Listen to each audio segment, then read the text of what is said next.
6-yard line. USC gets set here, first and 10. 46-yard line.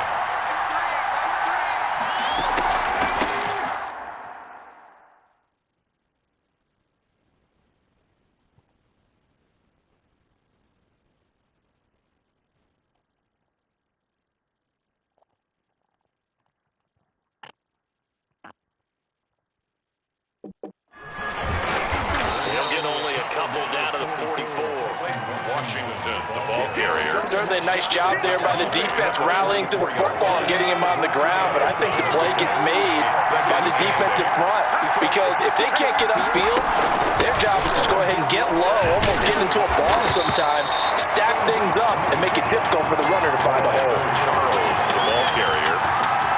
Now on third down, they'll need to get it to the 36 to pick up the first. Brings up third and 7. Operating from the gun.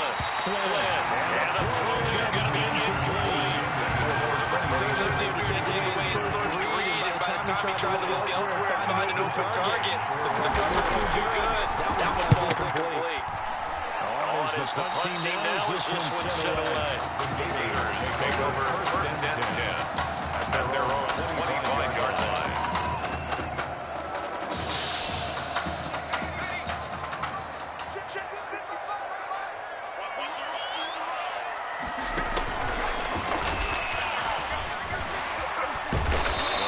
Nice run past the 30-yard line there.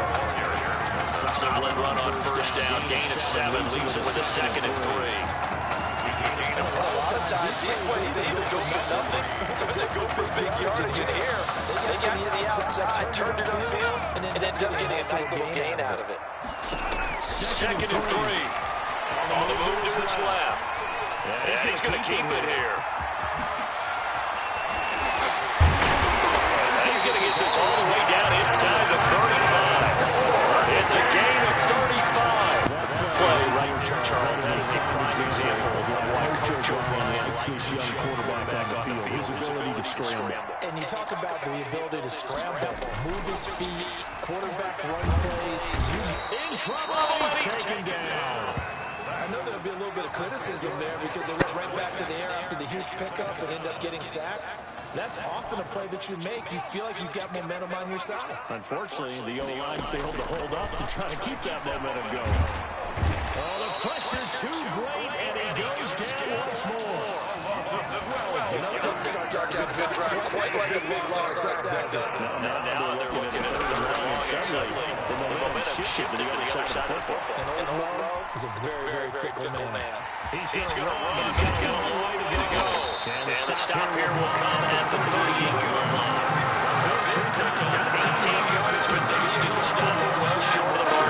And they had an extra defensive back on the field on that play, and the coverage was excellent. He tried to pull it down and run for it, but they rallied to it and kept him short of a first down. He may try and run for this. And he gets it all the way down inside the 10 and mark him at the 5. Wow, first and goal, and defensively all they can do is shake their heads. Not only did they allow the conversion, but a big play as well. Now a shotgun snap as they'll look to throw. And that's going to be caught. One-handed play there. He's got it for a touchdown. Coach O'Brien, he could not have asked for a better start to this offense, getting a score on their opening possession. I guess maybe that justifies the call they made with which quarterback to start. I was wondering what we're going to do this offseason. What do you think? Did he flip a coin about who's to start a quarterback? Or did he really evaluate the preseason? Those drives, starting with a big-time opponent, packed stadium, noise coming from everywhere. How about how he handled this? Took the team right downfield, put 6 on the board, and how about the statement of Tommy Matthews on the sideline? He's telling him, this is my Loose football. Now Chris Hughes has passed the 30. Initially scooped up by the defense. And careless with the football there on the kick return. And one thing I love about going to practices is trying to get around coaches and hear their catchphrases and what they really emphasize. We haven't been to a single one yet this year where a guy fielding a kick, you don't hear, tuck it away. Touchdown, Florida. So the touchdown there, and that play, the tap pass. So simple, Charles, on the face of it, but what makes it so difficult for defenses to stop? I think it's the precision and the quickness in which the play occurs, because the snap gets to the quarterback. He's essentially playing volleyball with it, just immediately just shoveling it forward.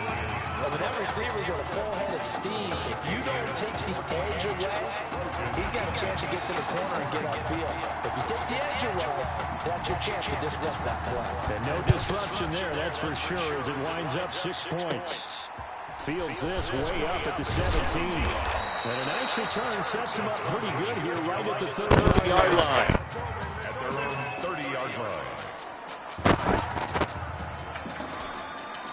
The SC offense about set to take over here. They've been outplayed early, no question. Down 14-0 already as they come up 1st and 10. And here's a good way to kick off a drive, complete over the middle. And it'll be taken down, but not before they work it across midfield. A well-executed 22-yard gain. They'll run for the gun with Charles. 6 yards on the pickup there. They'll leave it with a second and 3. A 7-yard pickup brings up 2nd and 3. They run for the shotgun with Washington. They'll fight forward for a couple down inside the 40. Ball carrier. He's brought down at the 39-yard line. A 2-yard pickup brings up 3rd. An entertaining start to this one. More to come on EA Sports. With the score, Gators 14. Trojans 0. Short yardage situation. Here's Charles. And he's able to get first before he's taken down at the 36. Give him 3 yards and a fresh set of downs. That's a tremendous group effort there, because when you talk about offensive lines, the best ones, talk about guys that play in harmony, in sync, and getting things done, and they did that on that play. Yeah, especially on 3rd and 1. Got to be in sync, and they were. That one good for 10 yards. And that'll make it 2nd and a foot or so. On the pickup. At the 26-yard line. Now a draw play. Here's Charles. And he'll go down here right around the 23-yard line. 2 yards, good enough for a first. 1st and 10 at the 23-yard line. On the run, it's Charles. And he lost the football. Charles loses it. And does the defense have it? They do, says the referee. We're going the other way. That hold coming from the middle of the line, the center.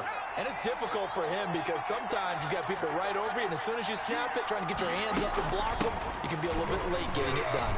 And he lost the football. Charles loses it. It's going the other way. Orlando Charles, the ball carrier. Whenever I see a team turn it over on back-to-back drives, fumbles on their last 2, I know one person's blood pressure who is starting to rise, and that's the head coach. Absolutely. And when's it going to go down? When they stop fumbling? When they stop fumbling and after he's assessed the game film, and only if they manage to win the game. And he's going to get this all the way down inside the 35.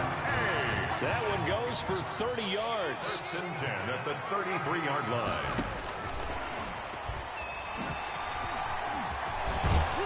And brought down, but not before they're inside the 25. That's over 40 yards of movement with those last 2 plays. Boy, an effective play there, getting their wideouts involved in the run game. And what they're always hoping on that type of a play, that they can get to the end of the line and have a chance to turn it upfield as he did there. That means they controlled the blocking and took care of the defensive end of the outside linebacker to give him that lane. And I guess I need to clarify, I said getting their wideouts involved in the run game, but of course that was actually a pass as he popped it forward. Dancing to his left. And he'll take it into the end zone for a touchdown. Taking it in from 4 yards out. And the Gators push that lead out a bit further. As we saw right there, they've got a quarterback that, well, yes, he can throw it. He's not afraid to tuck the ball and run, and it paid off with a score on that last play. Yeah, Brandon, he's a true dual threat guy. I mean, if you take away the passing lanes, he'll use his legs and create plays like one we just saw there. I really think this young guy could just tuck it and go more times than not if he chose to do so. Here's Florida now after the touchdown, back out to kick it off. Very short kick taken right at the 20. Well, good-looking return set up here. The Trojans take over 1st and 10 at their own. The Trojan offense ready to get their next drive started. And last time the turnover on the fumble, and they were in enemy territory, so that had to be very frustrating. Down on the scoreboard here, can't do it again. You nailed every part of what was frustrating. Down on the scoreboard, had a drive going, and pushed it past the 50-yard line so they felt they were in striking distance. And to come away with nothing, not a good feeling at all, to put it mildly. Now they can't afford to do that again. Yeah, now can they get that bad taste out of their mouth here? And this winds up a pickup of 2, maybe 2.5 to about the 39. 3rd and 2. Off the bootleg, Flynn. And taking it across midfield and inside the 45. These college offenses, Charles, so wide open. And there's an example right there that we just saw. And let me ask you, how does a college offense differ from an NFL offense, or does it? Well, it still does, Brandon, because NFL offenses, while they're continuing to embrace what the colleges are giving,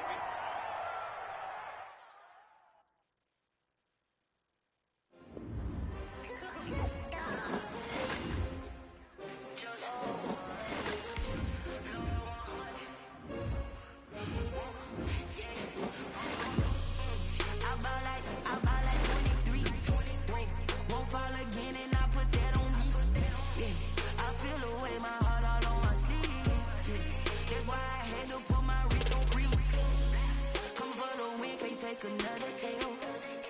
Designer on me, this that new Chanel. Did that splash, did that drill. Yeah, champion, yeah, we here. Yeah, this the winning team. 6 rings with a pinky ring.